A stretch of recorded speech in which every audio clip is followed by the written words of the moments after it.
Welcome to AUP 7, your news source for the latest information on AUP's campus. I'm Carrie Ambrosio. And I'm Karina Clintworth. Today we'll be covering the controversial topic of gay marriage, visiting students and their experiences abroad, as well as health concerns with cell phone towers.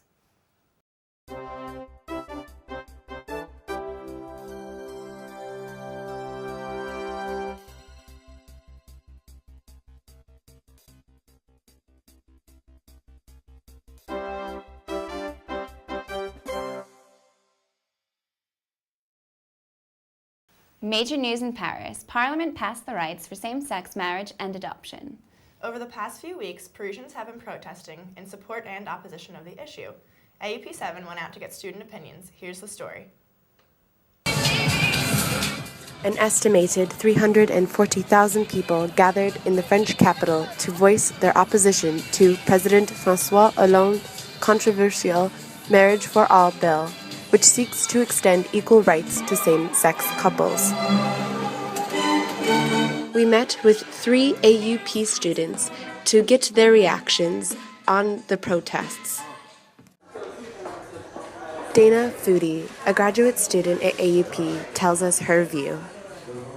The first day that I arrived here, I was very shocked to see protests as big as it was, and for what I would consider anti-human rights and anti-equality. And the other shocking thing was the amount of children that were there that were holding these flags, which I would assert they do not understand what it means. And they're holding in their hands, and there are pictures being taken of them.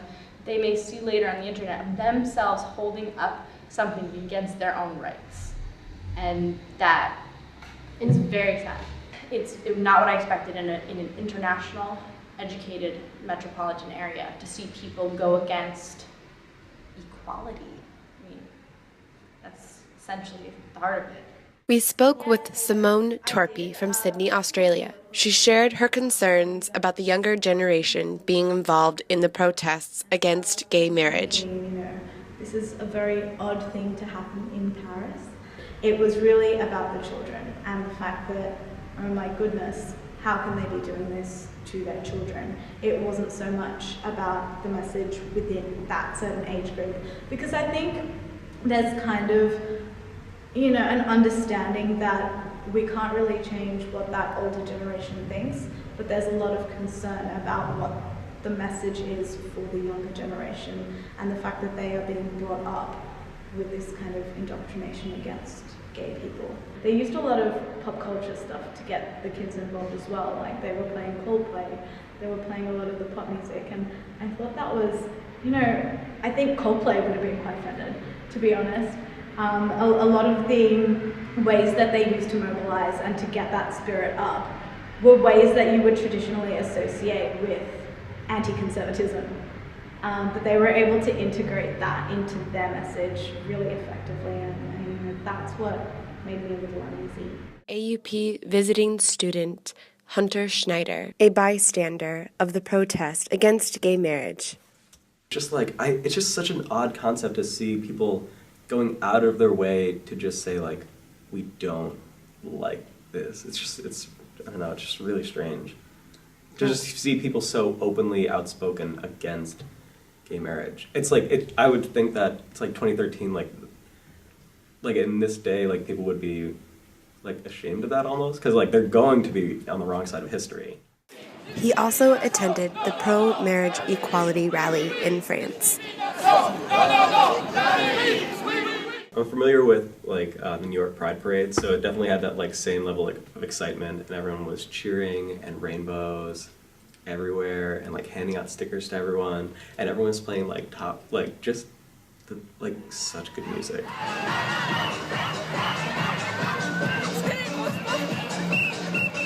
It's definitely important to me, personally, especially just because I feel marriage is a right that everyone should be able to have. Kelly Bates and Renee Askew reporting. My AUP 7 News.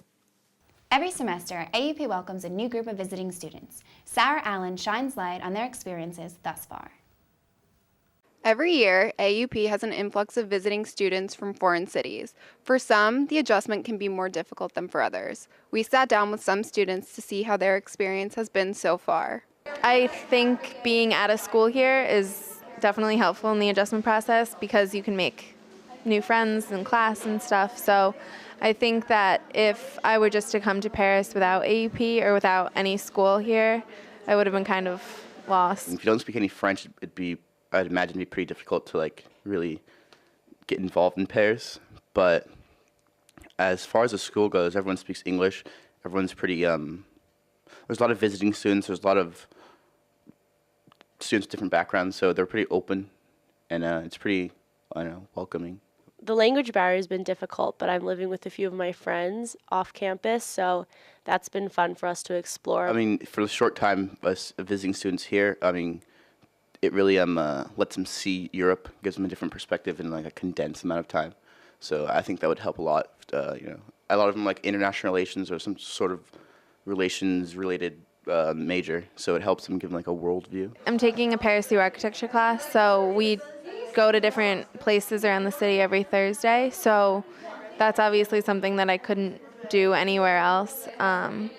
So I think that in that aspect, it's really interesting to learn about things that are all around you. I think I want to travel with one of my history classes, so I'm taking a Prague culture class, and they offer a trip to Prague to see what we've been learning about, so I think I would do that if I have the opportunity. Surprisingly, a lot of visiting students end up, our president, he was a visiting student and decided to stay. So a lot of visiting students, they come here, fall in love, and they stay, But I think the openness has a lot to do with it and what they take back and everything. With people complaining about their poor cell phone reception, users may have more to worry about. Here's Juan Ochoa with a developing story. Trouble getting cell phone reception? More cell phone antennas can help with that, but there is a hidden danger. Dr. Susan Perry can tell us more. We've set in motion a movement to prevent the installation of powerful cell phone towers across the street or in proximity to small children in France. So in proximity to daycare centers, nursery schools, creches, because we now know that these electromagnetic waves that are emitted by these cell phone towers pose a long-term danger to children's health. What kind of effects do these magnetic waves have on children? The electromagnetic wave emissions, if they are regular and at high enough level, will either cause the overproduction of proteins at the cellular level or cause the rupture of DNA strands.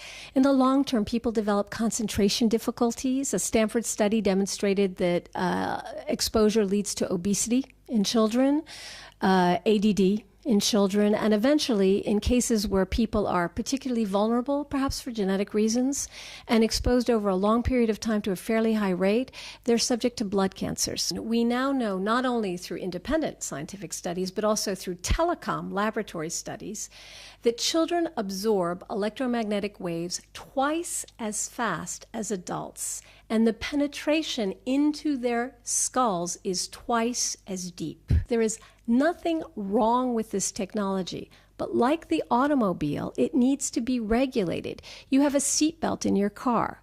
We have speed limits. You have stop signs. We have a road code that we all are tested on in order to get our license and that we're expected to obey. We have nothing for this technology, and we need it. In what way can people help? Well, first of all, they can sign our petition. Secondly, what people must do worldwide is they must write to their elected representatives and ask that their exposure to electromagnetic waves not go above 0.6 volts per meter. That is the level at which all scientists agree there is no danger at that level or below. Can you tell us a little bit of the petition? We organized a movie and a petition signature campaign to push French senators and deputies to become more aware of the dangers of electromagnetic wave pollution. Where can people find more information on this? They can go to our website at www.ruelobino.org. What is the next step to protect ourselves and our children? The next step is to use your common sense. Technology is not a free ride. It comes with a cost. We need it. We should use it. You should think of a cell phone much like an automobile. You should use it with intelligence and with caution. It's a very practical device, but it can kill. And consequently, every woman, man, child using a cell phone is about 97% of the French, for example, needs to think about how they want to use that technology. Small steps, putting your phone on airplane mode when you're not going to be using it, keeping the phone at arm's length when you're actually sending or receiving information, not sleeping with it under your pillow, keeping Wi-Fi out of reach of your children, keeping cell phone towers away from schools and daycare. All of this is simple common sense. While it can be difficult to get a good cell phone reception, remember, use common sense to protect yourself and the children. This is Juan Ochoa for AUP 7. Thank you for watching AUP 7. I'm Carrie Ambrosio. And I'm Karina Clintorth. See you next time.